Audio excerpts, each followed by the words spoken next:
What happens when the most powerful man in Europe gambles everything on a campaign into the unknown?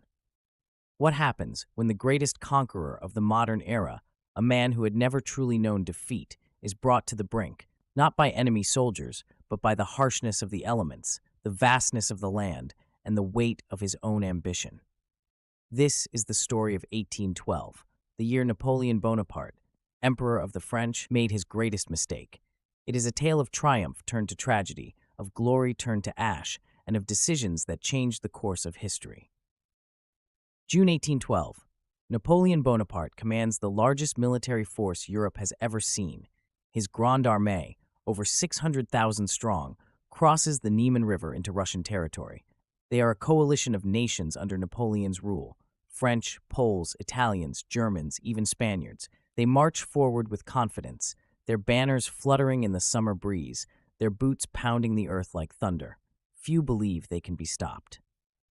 But beneath the triumph and grandeur of this moment lies the beginning of a nightmare.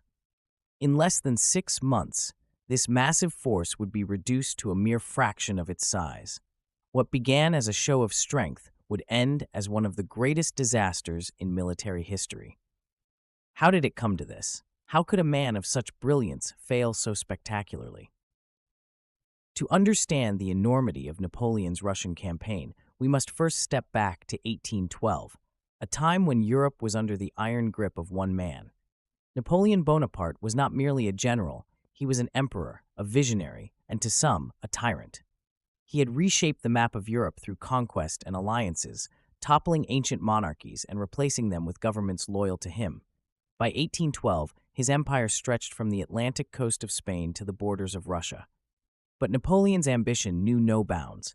His continental system, an economic blockade designed to cripple Britain, required the cooperation of every nation under his influence. When Tsar Alexander I of Russia defied this system, Napoleon saw it as an unforgivable betrayal. For the French emperor, there was no room for compromise. He resolved to punish Russia in the only way he knew how, through war. This was not merely a political dispute, it was a clash of titans, a battle between two empires with vastly different strengths and strategies. For Napoleon, it was a matter of pride, power, and dominance. For Alexander, it was a fight for survival, for Russia's independence, and for the legacy of its people. The stakes could not have been higher. As Napoleon's armies prepared for war, the rest of Europe watched with bated breath. To many, it seemed inevitable that Napoleon would crush Russia as he had crushed so many others before. But Russia was no ordinary adversary. It was a land of immense size, harsh winters, and a people willing to sacrifice everything to defend their homeland. He believed that a quick, decisive victory would force Tsar Alexander to the negotiating table. His strategy was to strike hard and fast, to capture Moscow, and force Russia into submission. But the Russians had other plans. Rather than meet Napoleon head-on, they would retreat, burning their own villages and fields as they went, leaving nothing for the French to take. This strategy was as brutal as it was effective. The Grande Armée, so dependent on foraging to sustain itself, began to feel the strain. But Napoleon pressed on, confident that his determination and his army's discipline would carry the day. Little did he know, the greatest challenges were yet to come. In the coming months, Napoleon's army would march deeper into Russia, further from their supply lines, and closer to disaster. They would face battles, starvation, disease, and the merciless Russian winter. And yet, even as the campaign spiraled toward catastrophe, Napoleon refused to admit defeat. This is the story of how ambition, hubris, and the unforgiving forces of nature combined to bring an empire to its knees. It all began with a man who was born to obscurity, a man whose name would be etched into history not as a son of destiny, but as one who carved his own path with the sharp edge of ambition. From the small island of Corsica, Napoleon Bonaparte rose, and with each step, he defied expectations. At a time when Europe was fragmented and weak, Napoleon saw his opportunity to unite the continent under his banner. By the time he crowned himself Emperor of the French in 1804, he had already rewritten the rules of power in Europe, an empire built on genius, audacity, and brutal efficiency. Napoleon's rise during the French Revolutionary Wars was nothing short of meteoric. The revolution had left France in turmoil, but amidst the chaos, a new leader emerged. A young artillery officer, Napoleon, showed early brilliance in battle. At Toulon, he routed the British and their allies, saving the revolutionary government. His success caught the attention of the political elite, but it was his next victory, at the Battle of Arcole, that would turn him into a national hero.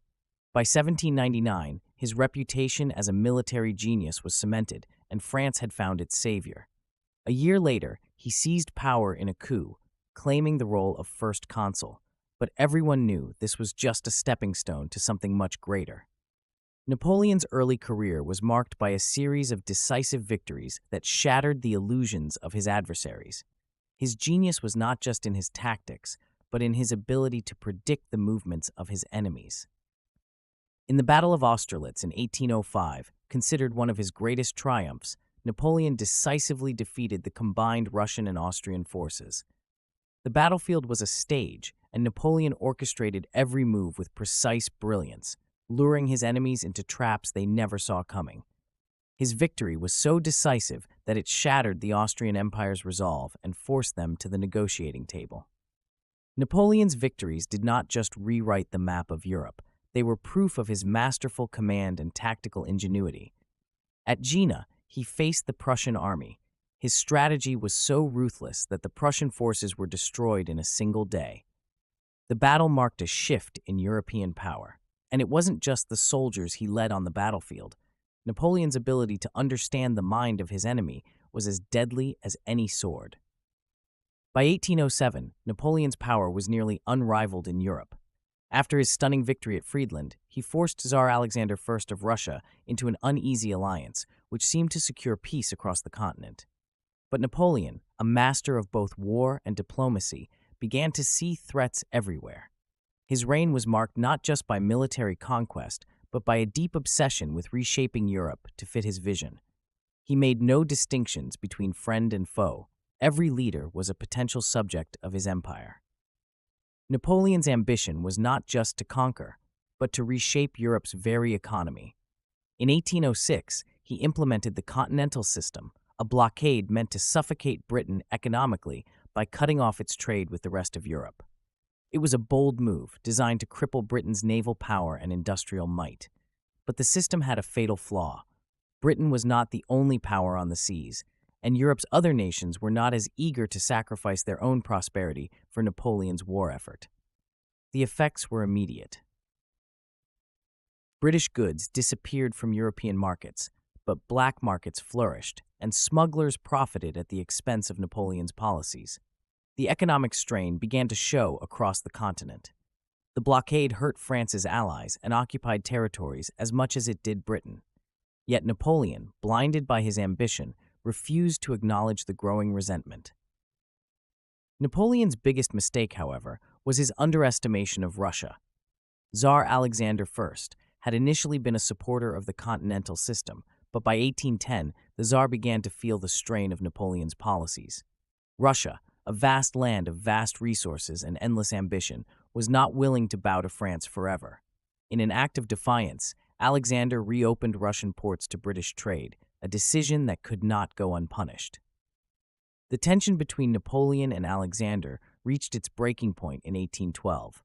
Napoleon, a man accustomed to bending nations to his will, saw Alexander's defiance as an affront not just to his power, but to the very stability of Europe. The French emperor's mind was made up. His Grande Armée, the largest military force ever assembled in history, would march east deep into Russia. It wasn't just strategy, it was personal. Napoleon had built an empire on the principle of obedience. His empire was fragile and dependent on his authority. To allow Russia to defy him was to risk the very foundation of his rule.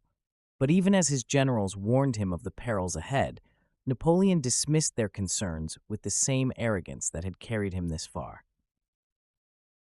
It was a decision that would prove catastrophic. The invasion of Russia was not merely a war for land, it was a war for Napoleon's ego, a desperate move to secure his empire's survival. The fateful march toward Moscow began in June 1812 with more than 600,000 men under Napoleon's command. But unknown to him, the road to Russia was not just a battlefield. It was the beginning of the end. Napoleon's strategy was bold, but his confidence, his unshakable belief in his own genius, would become his greatest weakness. As the Grande Armée crossed into Russia, the stage was set for one of the most disastrous campaigns in military history. Napoleon's ambition would soon collide with the harsh realities of war, and nature would prove to be a far greater adversary than any army he had ever faced. It was June 24, 1812, when Napoleon Bonaparte, Emperor of the French, embarked on what would come to be known as his greatest military blunder. The Grande Armée, a force of over 600,000 soldiers from across his empire, marched into Russia, intent on breaking the Russian resistance and enforcing the continental system, a blockade meant to isolate Britain. For Napoleon, this was a campaign he believed would be swift, decisive, and glorious, a mere formality in his quest to secure control over Europe.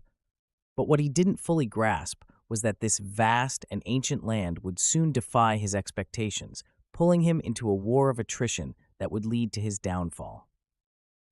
The invasion was not just a military maneuver, it was a bold gamble. The Grande Armée stretched over miles, with soldiers from France, Italy, Poland, Germany, and beyond, all under the banner of Napoleon. They marched with an air of optimism, a belief that the Russian forces would crumble quickly under the weight of their numbers and reputation. After all, Napoleon had crushed armies before, at Austerlitz, Jena, and Wagram. But Russia was a different beast entirely. From the very moment Napoleon crossed the Niemen River, the Russians had already set their strategy into motion. Tsar Alexander I, determined to protect his empire at all costs, ordered his army to retreat into the vast Russian heartland. As the Russian forces pulled back, they implemented a strategy that would become legendary, the scorched earth tactic. Every town, village, and field was set aflame. Everything that might sustain the French invaders, food, supplies, shelter, was destroyed. The land itself became an unforgiving adversary, and the Grande Armée, which had relied on swift victories, now found itself in a hostile and barren wilderness. At first, the French soldiers didn't fully understand the scale of what they were facing. They had hoped to find provisions in the abandoned villages they occupied, but instead they encountered nothing but ash and destruction. The relentless sun beat down upon them as they marched, and without the sustenance they had expected, hunger set in quickly. But this wasn't just a battle against the Russian army. It was now a battle against the land itself. Despite the hardships, Napoleon continued to press forward. His goal was clear: to engage the Russian forces in a decisive battle, one that would break the resistance and bring the Tsar to the negotiating table. Smolensk, a fortified city on the Dnieper River, was his next target. Napoleon, confident in his superior military tactics, believed that taking Smolensk would deliver a crushing blow to the Russian army and allow him to continue his march to Moscow. But the Russians, under General Barclay de Tolly, had other plans.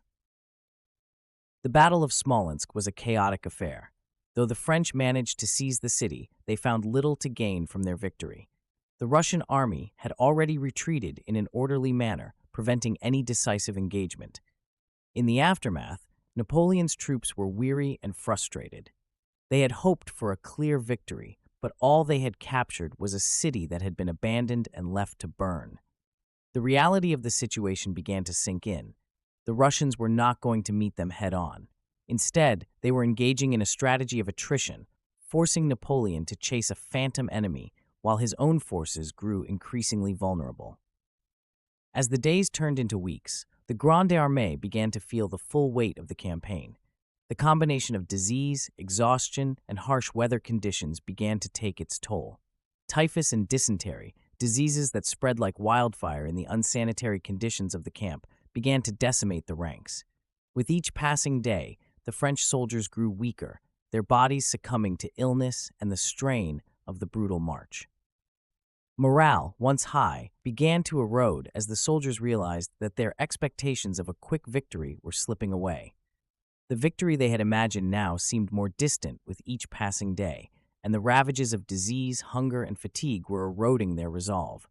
Napoleon's once feared Grande Armée was now a shell of its former self, plagued by internal decay, both physical and mental. By September 1812, after weeks of brutal marches and skirmishes, Napoleon's forces finally reached Moscow, the very heart of Russia. But what they encountered was not the expected victory, nor a humbled czar waiting to negotiate. Instead, they found a city eerily quiet, with no sign of the Russian army. The inhabitants had either fled or were evacuated, and fires soon broke out, consuming much of the city. Moscow, once a symbol of Russian power, was now a smoldering ruin. Napoleon, shocked and dismayed, had expected Moscow to be a victory in itself. But instead, he was faced with an empty, burning city. The Russian army had once again outmaneuvered him, retreating further into the heartland and leaving Napoleon with nothing but the bitter taste of hollow triumph. With winter fast approaching and no signs of Russian surrender, Napoleon was faced with a critical choice. As October arrived, the weather turned colder, and the Grande Armée found itself in a perilous position. Supplies were running low, and winter was beginning to set in. Napoleon, reluctant to admit defeat, decided to begin the retreat from Moscow, but the path back was even more treacherous than the one forward. The Russian army, now under the command of Field Marshal Kutuzov, began to harass the retreating French with relentless guerrilla tactics, cutting off supply lines and constantly attacking the vulnerable rear. The retreat soon became a chaotic, desperate race for survival. The Grande Armée, once the pride of Napoleon's empire, was now a disorganized and demoralized force. The Russian winter, harsh and unforgiving, began to take its toll, and as the soldiers marched through frozen, desolate landscapes, their numbers dwindled. The dream of victory had turned into a nightmare, one that would leave Napoleon with the shattered remnants of his once mighty army. September 7th, 1812. It was a day that would forever alter the course of history. The thunderous roar of cannons, the screams of men caught in the throes of battle. This was the sound of an empire on the brink of ruin. A day where glory, ambition, and the unforgiving nature of war would collide with unimaginable cost. Napoleon, once the master of Europe, now stood on the edge of a precipice, and the ground beneath his feet began to tremble with the weight of his own decisions. It was here, at Borodino, that Napoleon would face his greatest challenge of the Russian campaign, a battle not just for territory, but for the very soul of his empire. The French Grand Army, 600,000 strong and fresh from victories across Europe, marched with unyielding certainty toward what they believed would be their crowning moment, the fall of Moscow. But what awaited them here, in the heart of Russia, would prove to be something far more complicated. To understand the importance of Borodino, we must first understand what was at stake. Napoleon had crushed the combined forces of Europe, his reputation as a military genius untarnished, his ambitions boundless. His vision for a unified Europe under French control was rapidly taking shape. Yet, Russia, one of the last holdouts, refused to submit. Despite attempts at diplomacy and the imposition of the continental system, the Russians remained defiant, their economy and resilience unyielding. Napoleon, ever the strategist, saw this as a battle he could not afford to lose. His rationale was simple: defeat Russia, and he could force the rest of Europe to bend to his will. The Russian Empire, with its vast land and untapped resources, represented the final barrier to Napoleon's complete domination. Moscow, the heart of Russia, was now the prize. Once it fell, he would be free to turn his full attention to other fronts. But in the depths of this ambition lay a trap. The Russians would not be easily broken. The battle began at first light, a soft dawn that quickly gave way to chaos. The French began their assault with the thunderous roar of artillery, shaking the earth beneath their feet. Napoleon's forces, divided into three corps, moved in waves, their cannon fire thundering across the Russian lines. The Russians, prepared for the inevitable confrontation, responded in kind. Yet, what seemed at first to be a swift French advance quickly revealed itself to be a brutal and grinding contest of attrition. The primary objective was the Revsky Redoubt, a formidable Russian stronghold. The French attacked in waves, hoping to break the Russian defenses and open the path to victory. But the Russian soldiers, positioned in well-fortified defensive lines, fought fiercely to hold their ground. The battle for the redoubt became a symbol of the entire conflict, relentless, costly, and unyielding. Each foot of ground fought for in a fierce contest of willpower. Hours passed, and the tide of battle shifted with every cannonball fired, every soldier fallen. Yet, Napoleon hesitated. In the early stages of the battle, he reserved his Imperial Guard, his most elite force, for the crucial moment. This decision, driven by his cautious nature and belief in the superiority of his troops, would haunt him. As the French army pressed on, it became clear that the battle would not be won by simple force. By the end of the day, Borodino would claim a staggering toll, more than 70,000 men dead, wounded, or missing. The battle had not only ravaged the bodies of soldiers, but had eroded the spirit of both armies. The French forces, though they had gained control of the battlefield, were left shattered by the sheer scale of the carnage. Napoleon's dream of a quick and decisive victory lay in ruins, replaced by the grim reality of war's consequences. The human cost of Borodino cannot be overstated. For every French soldier that fell, there was a Russian counterpart, each side locked in a deadly embrace that neither could escape. And as the day turned to night, the battlefield seemed to stretch endlessly, littered with the bodies of the fallen, a grim testament to the price of glory. Napoleon, though victorious in terms of territory gained, could not escape the growing realization that this victory would come at too high a cost. Despite the French success in securing the battlefield, Borodino was not a traditional victory. It was in fact a Pyrrhic one, a hollow triumph that left Napoleon's forces battered and broken. While they had pushed the Russians from their defensive positions, the cost in men, ammunition, and morale was staggering. Napoleon's Imperial Guard, still held in reserve, was never fully committed, and in the end, the battle served only to demonstrate how far the French had overestimated their ability to decisively break the Russian line. In the aftermath of Borodino, Napoleon pushed forward, seeking to capture Moscow. But he found, to his mounting frustration, that the Russian army, though broken, would not surrender. They withdrew in good order, leaving behind a city of scorched earth and ruined hopes. The battle had not shattered the Russian will, as Napoleon had expected, and the cost of the confrontation had left him with little to show for it. Moscow, the great prize, would soon be out of reach. As Napoleon surveyed the battlefield, he was confronted with a truth that was impossible to ignore. Borodino had not been the decisive blow he had hoped for. The Russian army was still intact, their spirit unbroken, and the road to Moscow was fraught with peril. The psychological toll of the battle weighed heavily on Napoleon, as he understood that this was no longer just a military campaign. This was a struggle for his legacy, for his empire, and for the future of Europe. Borodino was a turning point, not in the way Napoleon had hoped, but in a way he could not deny. The road to Moscow was now littered with the wreckage of his army, the remnants of a once great force slowly unraveling under the weight of its own hubris. As the Emperor of the French rode toward the Russian capital, the shadow of defeat loomed ever closer, a stark reminder that even the greatest conquerors are not invincible.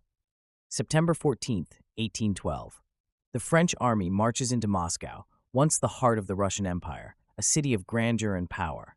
Yet, upon entering the city, Napoleon is met not with the triumph he expects, but with an eerie, unsettling silence. No surrendering troops, no warm welcome. Instead, a haunting emptiness fills the streets, the city deserted by its inhabitants, a shell of its former self. This is not the victory Napoleon envisioned. Moscow, a city he believed would be the crown jewel of his campaign, is now a ghost town, its streets eerily quiet, save for the crackling of distant fires. Napoleon, confident in his success, assumed that Moscow's fall would prompt the Russian Emperor, Tsar Alexander I, to seek peace. The idea was simple. The Russian capital had fallen, the Russian army scattered. Surely, after such a blow, the Tsar would have no choice but to offer surrender. But instead of peace, Napoleon's arrival in Moscow only revealed the fatal flaw of his assumptions. He had failed to understand the true nature of Russian resilience. Upon entering Moscow, Napoleon is greeted by the remains of a city set ablaze. It was no accident. The Russians had decided to leave nothing for the invader. Rather than submit, the Russian forces had implemented a scorched earth strategy, leaving Moscow in flames. What should have been a symbol of victory became a scene of destruction and desolation. The fires raged unchecked for days, consuming entire districts, leaving nothing but ash and ruin in their wake. Napoleon, with his characteristic ambition and certainty, believed that a quick victory in Moscow would force the Russians to capitulate. But as the days passed and the Russian army failed to appear, his optimism began to wane. Moscow, once a symbol of Russia's might, was now a ruined city, and with each passing day it became clear the Russians would not surrender. Worse, the longer the French remained, the more the situation became untenable. As Napoleon and his Grand Army occupied the heart of Russia, the situation began to deteriorate in ways that the emperor could not have predicted. Supplies dwindled. The weather, once warm, began to shift, and the biting cold of the Russian autumn began to make itself felt. Napoleon, ever confident in his military genius, assumed that the Russians would be forced to negotiate. But as the days wore on, his army found itself trapped in a city filled with little more than smoke, starvation, and the creeping terror of what lay outside its walls. Napoleon's initial optimism turned to frustration as weeks passed, and no sign of surrender came from the Russian Tsar. Instead of capitulation, the Russian army had retreated further into the vast Russian wilderness, leaving behind scorched earth in their wake. The Grand Army, once a formidable force that had swept through Europe with ease, now found itself in an unfamiliar and hostile environment. Disease began to spread like wildfire through the ranks, leaving the army weakened and demoralized. Compounding the misery, food became scarce. The French, who had once relied on the riches of conquered cities, now faced starvation.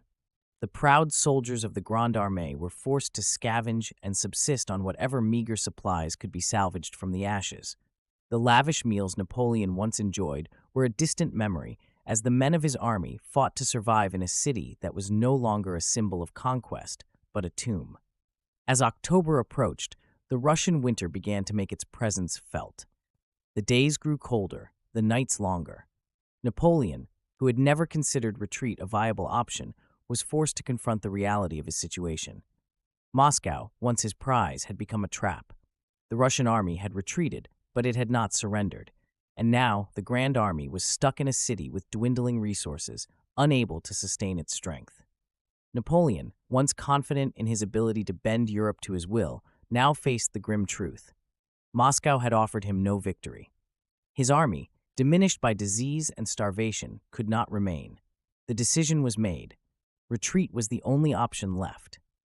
But this would not be the quick, orderly retreat Napoleon had envisioned. No, this would be a fight for survival. Napoleon ordered his forces to begin the retreat from Moscow, but the challenges that lay ahead were daunting.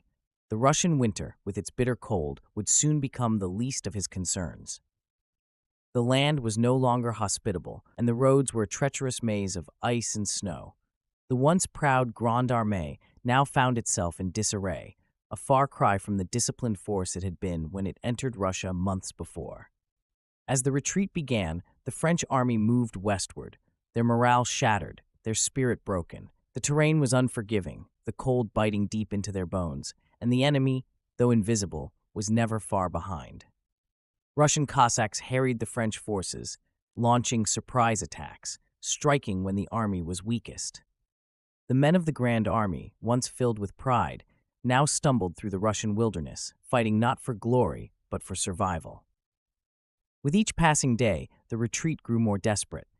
What had once been a symbol of Napoleon's invincible might was now reduced to a disorganized mass of men, fleeing across a land that had been stripped bare. The Russian winter, unforgiving and unrelenting, began to consume them. Supplies were scarce, and each day became a battle not just against the elements, but against the creeping fear that the next step could be their last. And so, the once mighty Grande Armée began its slow, painful retreat from Russia. Napoleon, who had once imagined himself as the master of all Europe, was now leading a broken, defeated army, fighting only to escape the clutches of a land that had resisted his conquest at every turn. The retreat would prove to be as catastrophic as the advance, and as the cold winter winds howled around them, it became clear this was not the story of a conqueror's triumph, but the tragic unraveling of an empire. As Napoleon's retreat from Moscow begins, a chilling realization settles over the remaining soldiers of the Grand Army. The months of triumph and glory seem like a distant memory now, replaced by something far more unforgiving, a relentless battle for survival. The harsh Russian winter begins its assault, and with it, the first cracks in Napoleon's once invincible empire start to show. What had been a grand, triumphant invasion is now morphing into one of the most catastrophic military disasters in history. The soldiers who had marched into Russia with pride and ambition now march, if they can still march, with a single thought: to survive. The soldiers march onward, but their faces, once full of hope and purpose, are now gaunt and hollow. The vastness of the Russian terrain, endless stretches of white, becomes a prison of silence. The quiet is deafening, the solitude stifling. Every step they take, every inch closer to their goal, is a step away from their humanity. The retreat is not a retreat to safety. It is a desperate race against death itself. Winter's grip tightens. The temperature plummets to unimaginable lows. The men, ill-prepared for the biting cold, begin to freeze in place. Their uniforms, once a symbol of pride, now offer no protection against the brutal Russian winter. The sound of shivering bodies fills the air, punctuated by the occasional scream of agony as frostbite sets in, claiming the fingers and toes of countless soldiers. As the soldiers march on, they can't escape the constant reminders of their vulnerability. The cold is relentless and unforgiving, and in its wake, it leaves men broken, not just physically, but spiritually. The soldiers, who once felt invincible under Napoleon's command, now feel the full weight of their mortality. Their once pristine uniforms are caked with mud, snow, and blood. Frostbite steals their toes and fingers. Some can no longer walk, falling by the wayside, their comrades too weak to help them. In the midst of this torment, the question is no longer about the glory of the French Empire. The question now is, how do you survive a war against nature itself? Yet, the French army's greatest challenge is not the weather alone. As if the Russian winter weren't enough, the French are constantly harassed by the Russian forces. These are not the large armies that Napoleon had defeated in the past, but small, mobile units that strike with incredible speed. The Cossacks, Russian light cavalry, seem to appear from nowhere, their raids precise and deadly. They ride swiftly through the snow, vanishing into the distance before the French can react. It's a form of war that Napoleon has not prepared for. These attacks are constant and relentless, never giving the French any moment to rest. The French soldiers, already decimated by hunger, exhaustion, and the cold, are now facing a new enemy, one they cannot see coming but always feel. The Cossacks harass them at every turn, cutting off any hope of securing supplies, raiding their camps, and sowing chaos in the ranks. Napoleon, ever determined, continues to push his army forward, but with each passing day, the question lingers in the air. How long can an army march without food, without warmth, and without hope? Then comes the Berezina River. The freezing waters of the river stand between the French and any chance of survival. It is here that the Grande Armée will make its last desperate stand. Faced with constant harassment from the Russian forces, Napoleon decides that crossing the river is the only way to escape, an escape that will cost the lives of many more soldiers. The freezing river, its waters cutting through the cold like a blade, will not show mercy, and neither will the Russian army, who is closing in for the kill. As the French soldiers struggle to cross the Berezina, the scene becomes a nightmare. Men slip and fall into the ice, their screams cut short as the freezing waters swallow them whole. The river, once a hopeful escape, becomes a death trap, claiming soldiers on both sides of the crossing. The French are forced to move quickly, but the ice is fragile, and the Russian forces are closing in. It's a battle not just against the enemy, but against the river itself. Thousands perish in this final effort. Napoleon, witnessing the destruction of his army, is left with little choice but to push forward. What was once a grand army is now a shadow of its former self.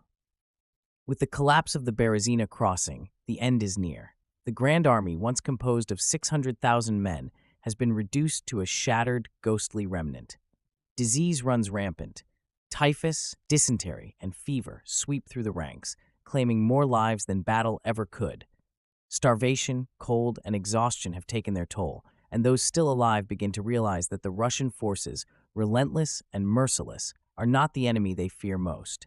The true enemy is the unforgiving terrain, the climate, and the very forces of nature itself. The Grande Armée is now a shadow of its former self. A few thousand soldiers, huddled together for warmth, are all that remains of the mighty force that marched into Russia. Napoleon, the once unassailable emperor, has watched as his empire disintegrates before his very eyes. As the retreat continues, the soldiers fall one by one, victims of disease, exhaustion, or the Russian forces' final push. The army, which had once struck fear into Europe, is now a broken, disbanded remnant fleeing across the snow. As the army continues to crumble, Napoleon makes a decision that will haunt him forever.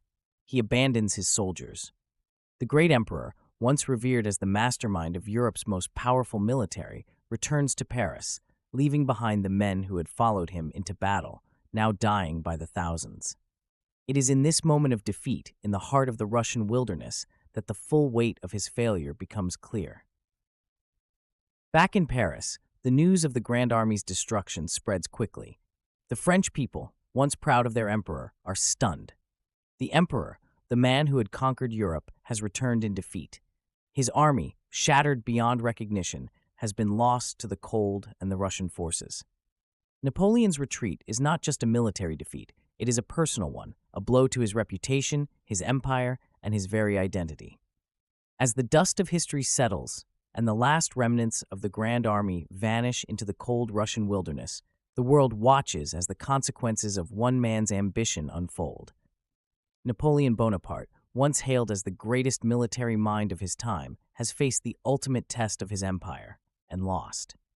But beyond the carnage, beyond the suffering and death, what does this failed campaign truly mean? What is the legacy left by a man who sought to reshape the map of Europe only to be undone by the very forces he sought to control? The aftermath of 1812 will not only alter Napoleon's fate, but it will send ripples through the European continent, changing the course of history forever. Napoleon's failure in Russia is not simply a military defeat. It is the beginning of the end. An empire that had once stretched its iron grip over much of Europe begins to crumble under the weight of its own ambition. The loss in Russia marks the turning point in Napoleon's reign, a decline that will spiral into the formation of the Sixth Coalition, a united force of Europe's most powerful nations, intent on breaking Napoleon's hold on the continent.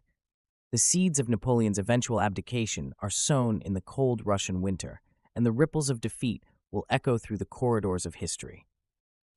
The geopolitical ramifications of the failed Russian campaign cannot be overstated. What was once considered an unstoppable force, the might of the Napoleonic Empire, suddenly finds itself in retreat, weakened and vulnerable. The failed invasion exposes cracks in Napoleon's strategy, his leadership, and the very foundation of his empire. The once feared emperor, who had dictated the future of Europe, now finds his empire fracturing under the pressure of combined European forces. The Sixth Coalition, comprising Britain, Russia, Prussia, Spain, Sweden, and Austria, rallies in the wake of Napoleon's disaster, sensing an opportunity to strike. The campaign in Russia had not only shattered Napoleon's military prowess, but had fractured his dominance over the continent. As Napoleon's grip on Europe slips, a power shift occurs. The European nations, once divided and weak, now unite under a common cause to overthrow Napoleon and restore the balance of power that had been so violently disrupted by his reign. The campaign in Russia, though it began with promises of glory, now leaves Europe's future hanging in the balance. Napoleon's empire, once vast and powerful, begins to fracture, setting the stage for his eventual abdication and exile. The empire he fought so hard to create, now teetering on the edge, would soon slip beyond his grasp. The road to Napoleon's abdication is a slow, painful journey, a result of a series of mistakes, overreach, and the weight of an empire stretched too thin. The battle in Russia, a costly disaster, had drained the French Empire of its strength, leaving it vulnerable to attack on multiple fronts. By 1814, the Sixth Coalition had grown stronger, and Napoleon's forces were no longer able to withstand their combined assault. The French people, who had once revered Napoleon as their savior, now saw him as a figure of tragedy.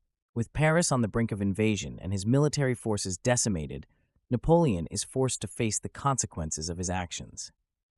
Napoleon, once a man who ruled with supreme confidence, now finds himself on the brink of total defeat.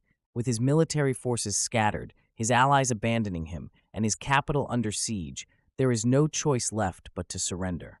In April 1814, Napoleon abdicates the throne of France, and the once great emperor is exiled to the remote island of Elba.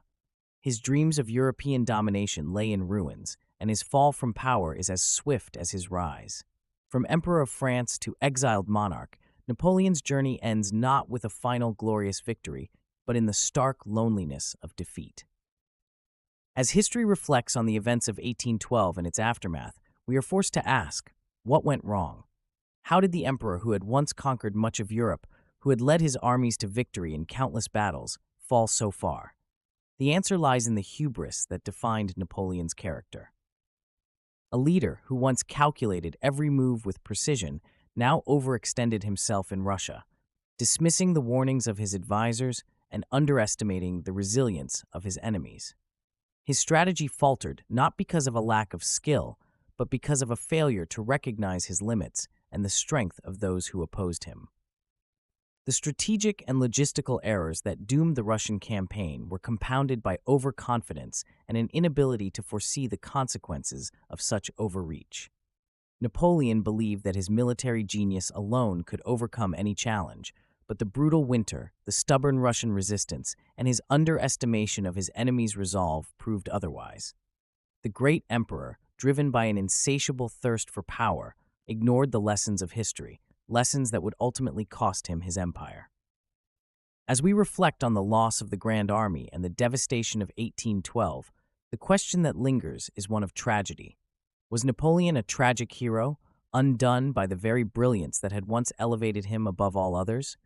Or was he a reckless conqueror, blinded by ambition, who failed to learn from the past? The cost of Napoleon's ambition was staggering: lives lost, entire cities burned, and the world forever changed. The men who followed him into Russia were not just soldiers, they were fathers, sons, brothers. The suffering they endured, the lives they lost, echo through time as a somber reminder of the price of glory. The legacy of 1812 is a question with no easy answer. Napoleon, the man who once seemed invincible, now lies in the ashes of his empire.